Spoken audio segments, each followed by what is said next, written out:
Buenas tardes, mi nombre es Miguel José Escobar Jiménez, soy abogado con especialización en Derecho Penal. Vamos a mirar en estos 45 minutos el tema referente al carácter acusatorio del sistema procesal penal.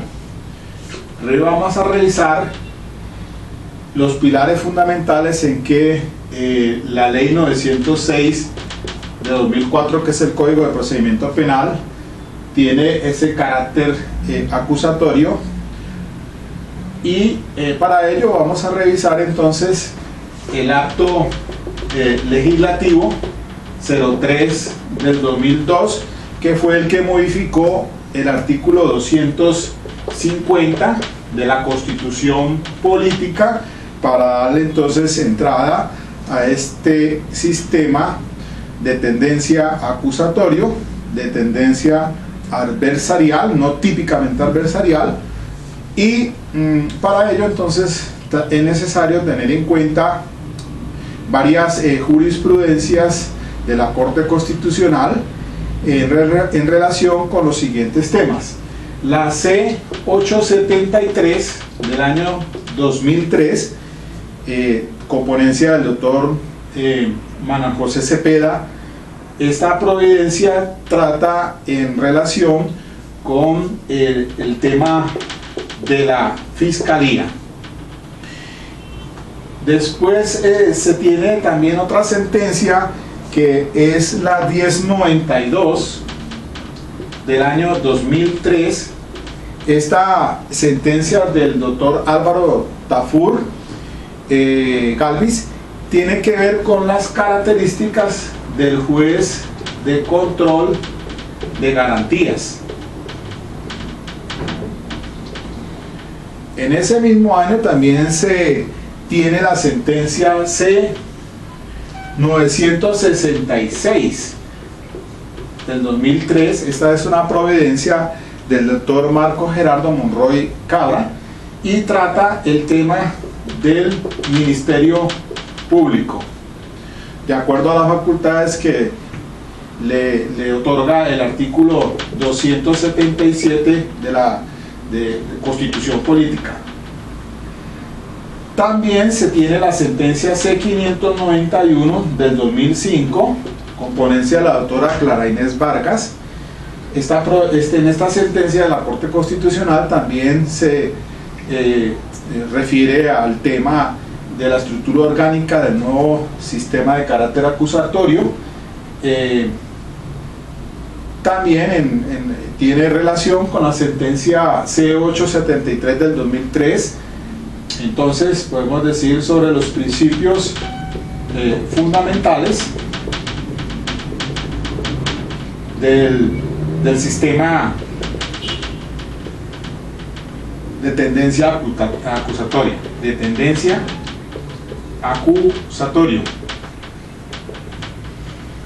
Hay que hacer la claridad que no estamos ni regidos por el sistema americano ni el del corte europeo, continental europeo. Este es un sistema nuestro de tendencia acusatorio, y también se dice que no es típicamente adversarial, y como vamos a ver el porqué ahorita. También otras sentencias que son muy importantes son la C454 del 2006 en el tema de víctimas. Esta providencia es del doctor Jaime Córdoba Triviño, y después vino la C209 del año 2007 de la Corte Constitucional, con ponencia del doctor Manuel José Cepeda Espinosa, y esta es una providencia muy importante en el tema de las víctimas.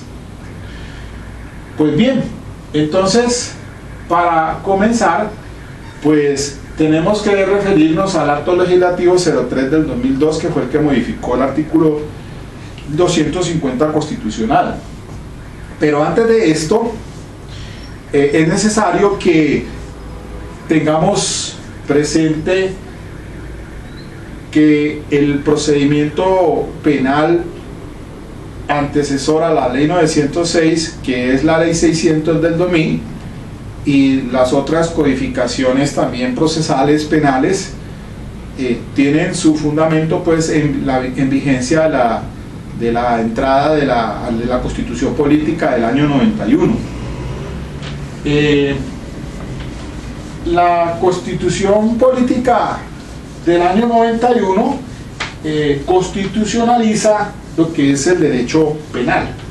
Entonces, si bien el acto legislativo 03 del 2002, que reforma el artículo 250, este acto legislativo 03 del 2002, que introduce lo que es el sistema acusatorio, no se refiere a nada a dogmática, solamente se refiere a la estructura orgánica.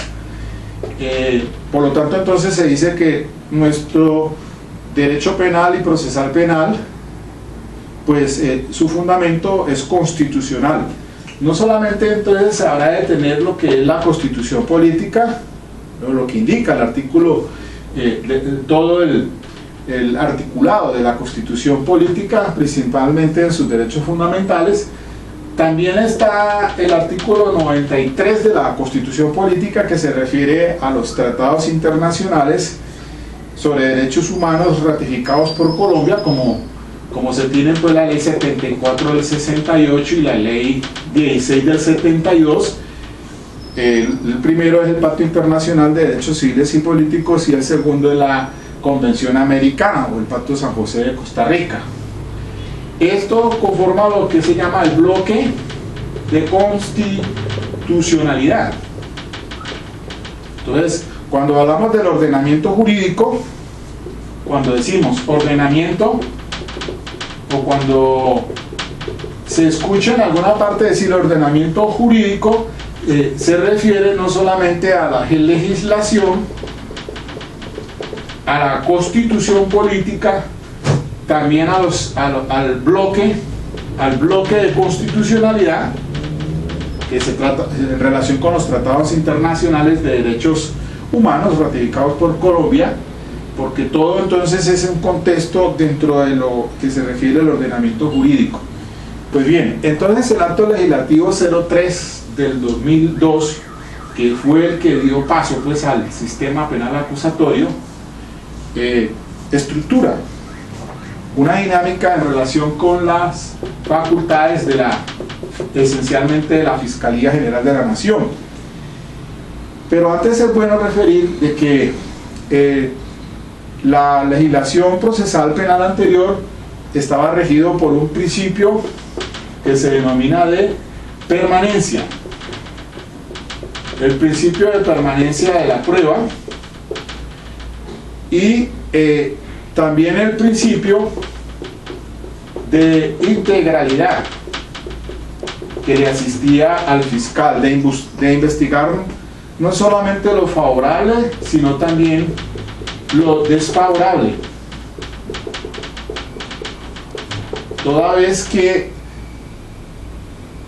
todo el aparato del Estado en poder de la Fiscalía para investigar no solamente tenía los actos de investigación, sino que también tenía actos jurisdiccionales, toda vez que el fiscal, por lo menos en la ley 600 del 2000, aparte de investigar, decretaba medidas de aseguramiento, de detención preventiva. Entonces resolvía sobre medidas de aseguramiento, es decir, que afectaba derechos fundamentales. O sea, tenía dentro de esa condición de fiscal, dentro de lo que compone la administración de justicia, el fiscal tenía una amplia facultad de no solamente investigar, sino también de restringir los derechos fundamentales el mismo funcionario. Y bajo el principio de permanencia de la prueba, entonces era aquella que ingresaba al proceso desde la indagación, los actos de investigación, y posteriormente pues para el juicio. Es decir, el proceso penal escritural esencialmente pues llegaba hasta la etapa del juicio en lo que se conoce como el principio de permanencia de la prueba, de la comunidad de prueba, que le pertenecía a todos, pero era el fiscal el encargado de recaudar las pruebas. Entonces, bajo ese principio se regulaba el sistema procesal anterior, y también bajo el principio de integralidad, de que pues como la defensa inerte, por lo tanto el fiscal no solamente investigaba lo favorable, sino que también tenía que investigar lo que fuese desfavorable, porque si era el poder del Estado, de la investigación, de la acción penal a cargo del Estado a través de la Fiscalía, pues entonces él tenía la obligación también de recaudar en esa integración de tanto lo favorable como lo desfavorable, y todo se llevaba dentro de un proceso hasta el juez. O sea, los actos de investigación, y él pues solicitaba escrito de la acusación y se iba a sustentarla ante el juez. Entonces, esos principios pues básicamente toman un rumbo diferente con la entrada en vigencia del acto legislativo 03 del 2002, que reformó pues el artículo 250 de la Constitución Política. Y entonces tenemos lo siguiente: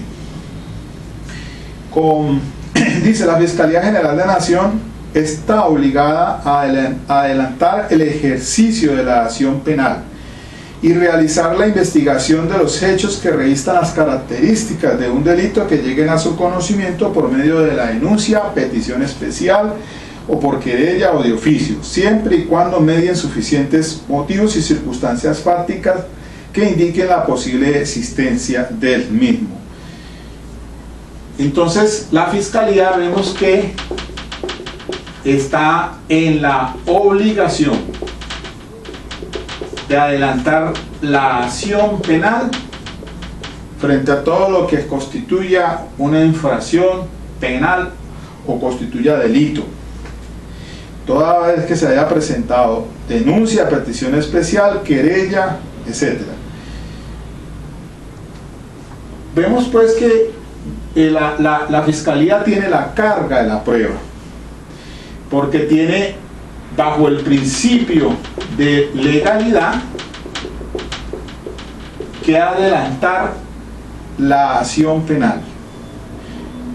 Y viene a renglón seguido y dice: no podrá en consecuencia suspender, interrumpir ni renunciar a la persecución penal, salvo en los casos que establezca la ley para la aplicación del principio de oportunidad, regulado dentro del marco de la política criminal del Estado, el cual estará sometido al control de legalidad por parte del juez que ejerza las funciones de control de garantías. Mire entonces que allí surge una excepción al principio de legalidad. La excepción al principio de legalidad es porque se da entrada al principio de oportunidad. Principio de oportunidad. Por lo tanto, si el fiscal tiene la obligación de investigar todo lo que constituya delito, en determinadas ocasiones por razones de política criminal, entonces podrá renunciar, suspender, como dice acá, pues los verbos rectores, consecuencia puede suspender, interrumpir o renunciar. Por regla general no lo debe hacer, pero en razón de la política criminal él estaría autorizado como una excepción entonces a este principio de legalidad. Y además que está rogado a que es el juez de control de garantías quien debe decidir si en esos casos se aplica el principio de oportunidad. Luego entonces entra otra figura nueva, novedosa, que es la del juez de control de garantías. Esta figura no estaba contemplada en nuestra legislación, y entonces por eso al inicio hice referencia a la importancia en materia del juez de control de garantías a la sentencia C1092 del año 2003, del doctor Álvaro Tafur Galvis, que hace referencia para profundizar un poco más el tema de el juez de control de garantías. Este juez de control de garantías es un juez constitucional por excelencia, porque a efectos de controlar si se han violado los derechos fundamentales de quién, del procesado, porque en esencia el proceso penal está erigido es alrededor de los derechos fundamentales del acusado, pero también entran en razón al principio para apoyar a las víctimas en cuanto al tema de la reparación, de la verdad y de la justicia. Eso es un complemento. Por eso es que entonces tal vez no, en este sistema procesal es de tendencia acusatoria y de tendencia adversarial, no es puro, porque no solamente hablamos de las dos partes entre el fiscal y el acusado, sino que también hay unos intervinientes especiales que son el Ministerio Público y las víctimas. Por eso es que entonces a través de las sentencias C-454 del 2006 y C-209 del 2007 tienen una relevancia muy al interior de la figura de la representación de las víctimas. Obviamente que las víctimas no es parte, pero sí es un interviniente especial, y como tal entonces en todo el desarrollo del proceso, desde sus comienzos hasta la última fase, la más importante que es la del juicio, tiene una intervención muy esencial. De manera pues que entonces vamos viendo la importancia del acto legislativo 03 del 2002, y se va construyendo aquí lo que es el carácter acusatorio del sistema procesal. Viene después entonces y dice: en ejercicio de sus funciones la Fiscalía General de la Nación deberá solicitar al juez que ejerza las funciones de control de garantías las medidas necesarias que aseguren la comparecencia de los imputados al proceso penal, la conservación de la prueba y la protección a la comunidad, en especial a las víctimas. El juez que ejerce las funciones de garantías no podrá ser en ningún caso el juez de conocimiento. La ley podrá facultar a la Fiscalía General de la Nación para excepcionalmente realizar capturas, y también le fijará los límites y eventos en que proceda esa captura. En estos casos, el juez que cumple función de garantía debe ejercer un control posterior dentro de las 36 horas. De manera que entonces la Fiscalía, para ir comprendiendo, se hace énfasis en que el sistema le da una preponderancia a los actos de investigación.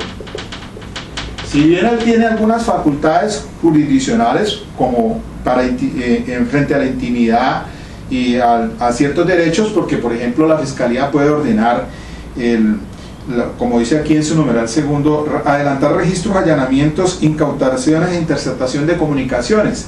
Le dejó ciertas facultades jurisdiccionales, pero deben de ser sometidas a un control por parte del juez de garantías dentro de las 36 horas siguientes, a efectos de determinar si se han quebrantado derechos fundamentales. Entonces, lo que se quiere con el sistema, con el acto legislativo 03 del 2002, lo que se quiso fue darle una especial preponderancia a la Fiscalía para que adelante todos los actos de investigación única y exclusivamente. Le desligó, le quitó entonces algunas facultades jurisdiccionales y le dejó algunas, pero en esencia en su condición de administrador de justicia, pues también entonces preponderantemente es todo el poder única y exclusivamente dirigido es a adelantar la respectiva investigación. Entonces entra en juego el juez de control de garantías, que es un servidor público que solamente entonces tiene su importancia dentro del sistema para determinar si hay una violación a los derechos fundamentales,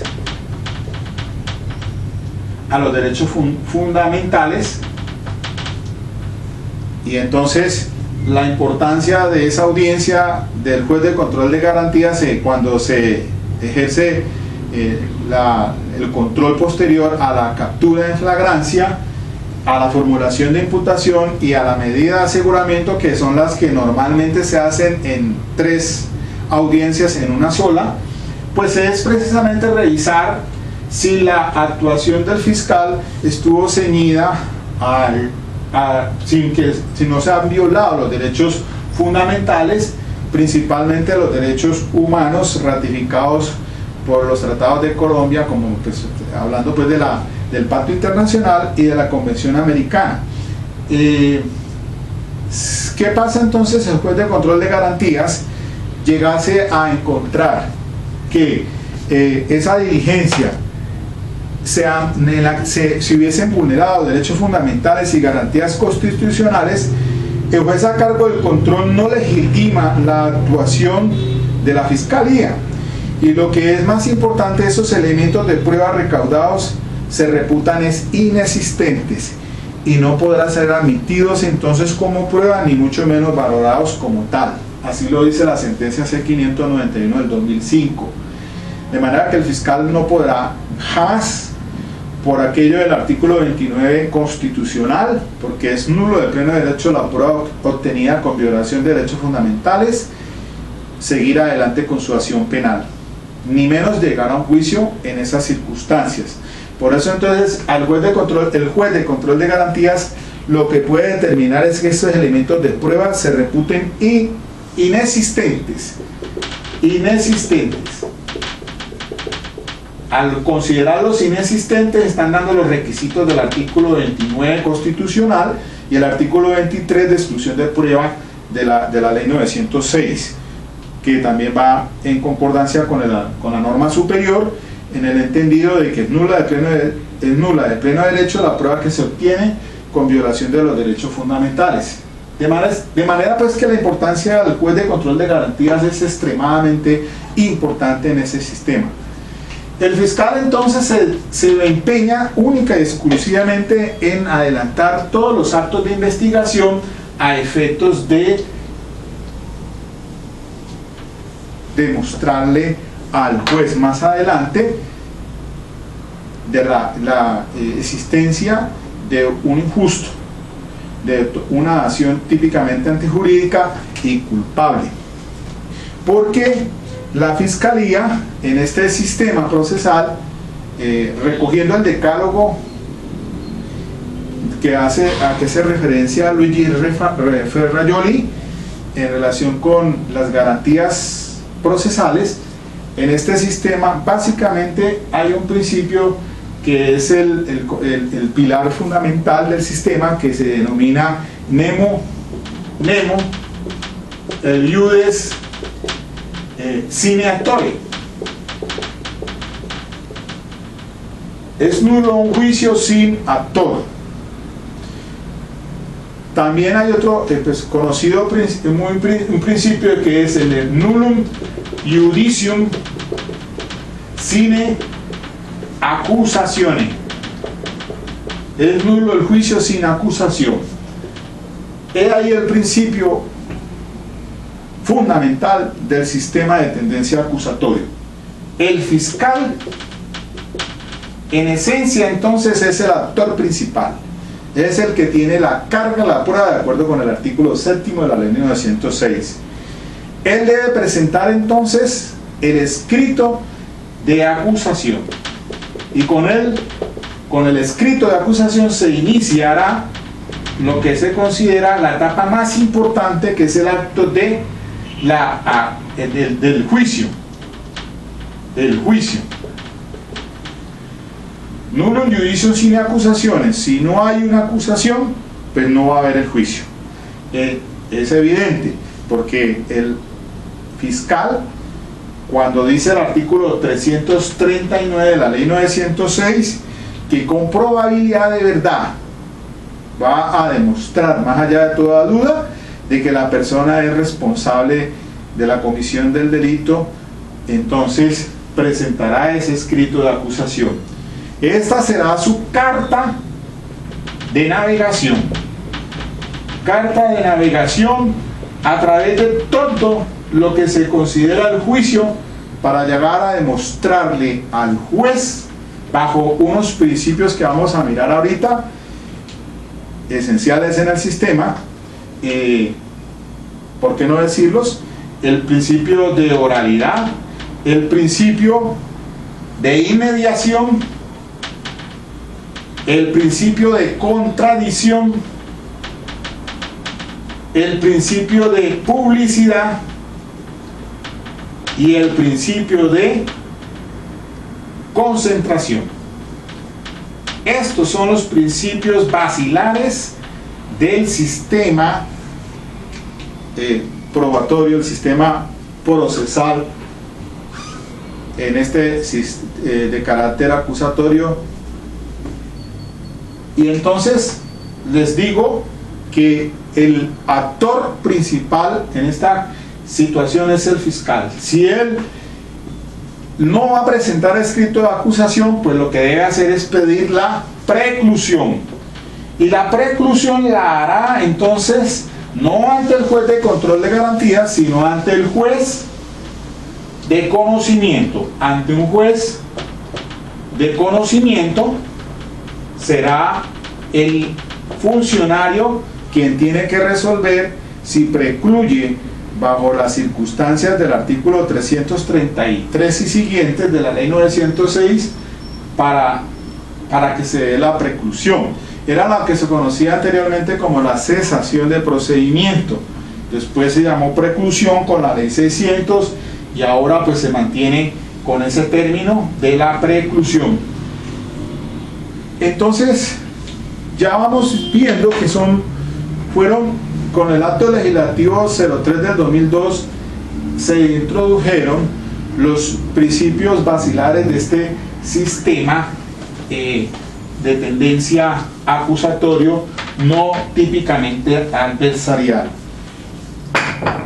Bueno, es importante entonces que sigamos viendo el artículo 250 de la norma superior.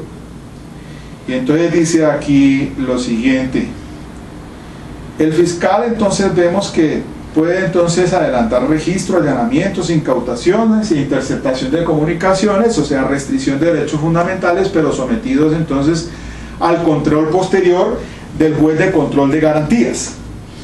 Igualmente entonces se dice el numeral tercero del 250, asegurar los elementos materiales probatorios garantizando la cadena de custodia mientras se ejerce su contradicción. Si el principio de mismidad, el principio de autenticidad en este sistema es carga que le corresponde al fiscal, y si él alguna de las contrapartes que de pronto la va a presentar como la defensa, pues también tendrá que demostrar que la autenticidad de lo que dice que es como tal. Presentar escrito de acusación ante el juez de conocimiento con el fin de dar inicio a un juicio público, oral, con inmediación de las pruebas, contradictorio, concentrado y con todas las garantías. Mire aquí esta situación entonces. Dice al final, en el evento de presentarse escrito de acusación, el fiscal general o sus delegados deberán suministrar por conducto del juez de conocimiento todos los elementos probatorios e informaciones de que tenga noticia, incluidos los que sean favorables al procesado. Y ese se complementa con el artículo 15 de la ley 906, que está también en los mismos términos.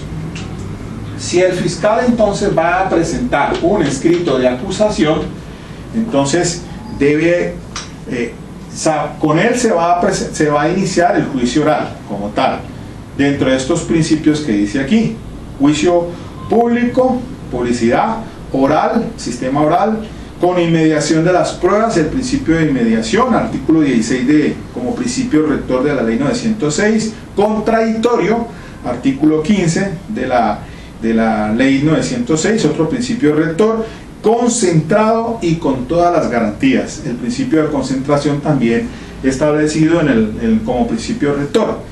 De manera pues que este escrito de acusación, vemos nosotros que está en la obligación de presentar no solamente, dice también lo que resulte desfavorable al procesado. Es decir, en ese escrito de acusación el fiscal no se debe guardar nada.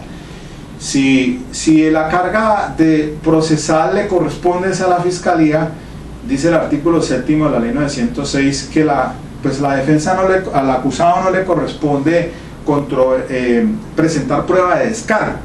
Entonces, si encuentra en el camino el fiscal algún elemento favorable, pues debe descubrírselo a la defensa. Y el artículo 337 sobre los requisitos del escrito de acusación, pues contempla exactamente de que hará el descubrimiento de lo que haya encontrado el fiscal y que sea favorable al procesado. Porque pues el fiscal, al fin de cuentas, su carga procesal va orientada a demostrar que la persona es responsable. Esa va a ser su posición frente a una teoría del caso. Entonces vemos pues que se activa el juicio única y exclusivamente porque el fiscal, como actor principal, entonces presenta ese escrito de acusación. Entonces ahí se cumple ese requisito dentro del sistema penal acusatorio de que se inicia el juicio única y exclusivamente porque el fiscal ha presentado entonces su escrito de acusación. Tendrá entonces que demostrar, como dice la norma, y en eso sí es muy preciso, y habla de el artículo 336 habla de la probabilidad. Mire que estos términos ténganlos muy en cuenta dentro del procedimiento penal. Cuando se impone medida de aseguramiento, hablamos de inferencia razonable. Fíjese bien. Hablamos del escrito de acusación que con probabilidad de verdad. O sea, casi tiene que la asegurada o casi está con certeza que la probabilidad ya es el camino más cercano a la certeza. Y ya dentro del juicio tendrá que establecerse el convencimiento.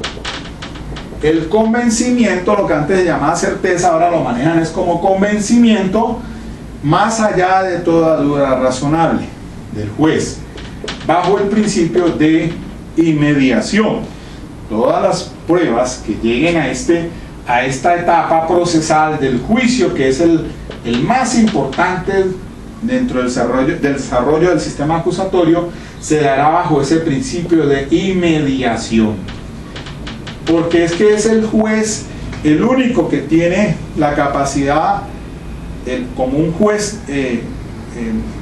garantista, de examinar todo lo que le llega a juicio y que le habrá de presentar esencialmente el fiscal a través pues de cuando presenta su escrito de acusación. Entonces el juez de conocimiento pues está haciendo la observación de todo aquello que está llegando al juicio, que va a llegarle al juicio, ya más dentro de eso que se llama sistema adversarial, porque es que en el juicio se cierra más el espacio de la participación, por lo menos de las víctimas. Las víctimas, antes del escrito de acusación, en esos actos de investigación, participa activamente. No quiere decir que en el juicio no lo haga, sino que tiene que ser a través de ¿quién? Del fiscal. El fiscal son los oídos y es la voz que transmitirá todo lo que la víctima tenga en interés. Entonces, estos actos de investigación, entonces decía, este asunto de la medida de aseguramiento se resuelve con la inferencia razonable. Dentro de los actos de investigación Allí no se cumple el principio de inmediación, a diferencia del juicio, porque en el juicio sí se cumple el principio de inmediación. Ahí se da lo de la dicotomía de la prueba, porque estos actos de investigación que ya son prueba en el juicio cumplen esa doble función. Excepcionalmente, lo que se considera como prueba anticipada y los que se estipule no van a tener esa función bajo el principio de inmediación. Excepcionalmente, algunas pruebas anticipadas, las que tengan que repetirse en desarrollo del juicio oral, sí van a cumplir el principio de inmediación, obviamente. Pero por ejemplo, las pruebas, lo que se estipule no, porque eso entrará a juicio derecho sin ninguna sujeto al principio de inmediación, y el de contradicción esencialmente, el de contradicción. Entonces, allí están esos principios que deben ser revisados minuciosamente para entender el sistema. Miremos entonces otro asunto que es muy importante dentro de este sistema procesal de tendencia acusatoria. Tenemos que las altas cortes han dicho: la etapa se compone de etapa de indagación, se compone de la etapa de los actos de investigación perdón, pongámoslo así mejor. La indagación primero. Segundo, actos de investigación.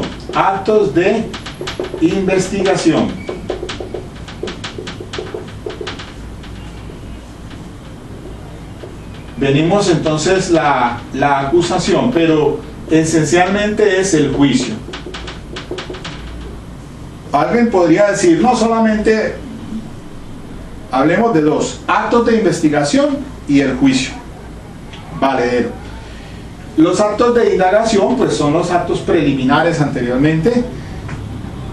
También en ellos, obviamente, ya la Corte ha dicho muchas veces, repetidas veces, que desde que se tenga conocimiento, el acusado tiene derecho a nombrar defensor. El defensor está desde el inicio de la misma indagación, pasando por los actos de investigación, pasando por la acusación y finalmente en el juicio, en todo el desarrollo. Lo mismo que las víctimas por lo menos tienen su presencia más representativa, será pues cuando se formula la imputación y se le vaya a imponer medidas de aseguramiento igualmente.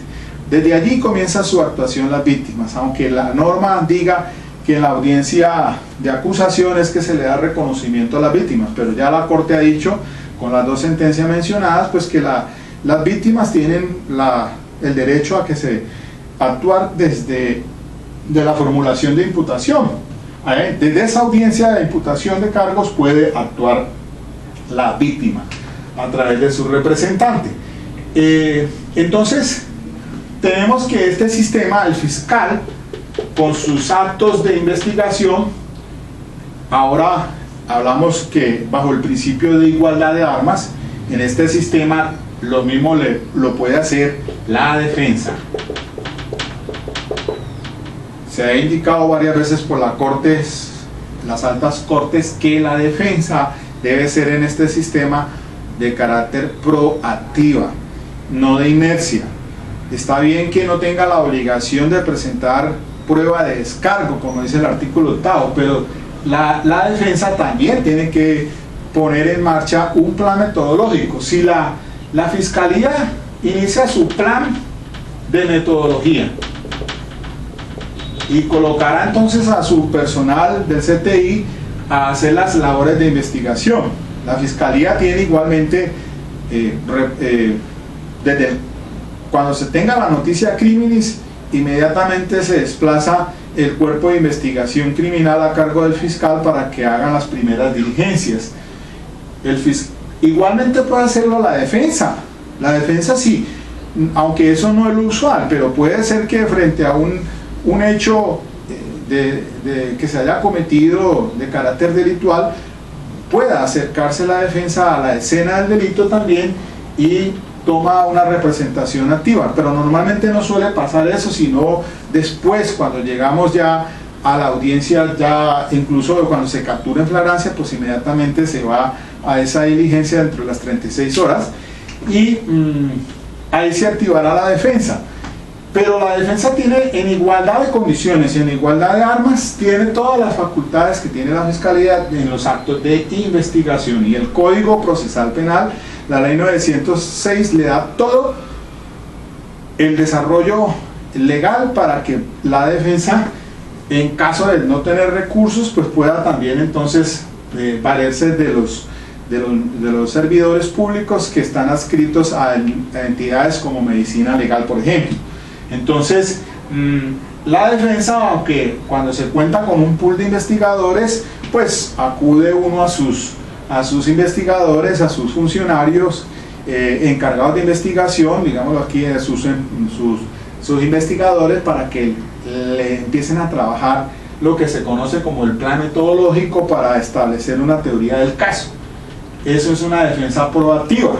Ya cuando se presenta el escrito de acusación, pues se da inicio al lo que se va a considerar el juicio oral público, concentrado bajo el principio de mediación y de contradicción.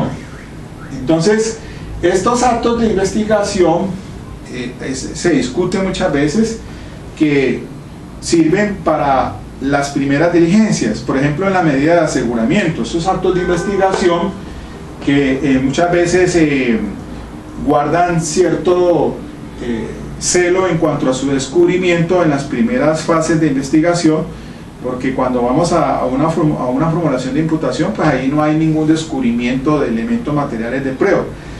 El descubrimiento tenue que se hace es en relación con la audiencia de medida de aseguramiento para ejercer la controversia en cuanto al tema fundamental que se ve en la medida de aseguramiento, es de si por los fines constitucionales para que proceda a la detención preventiva de esa persona.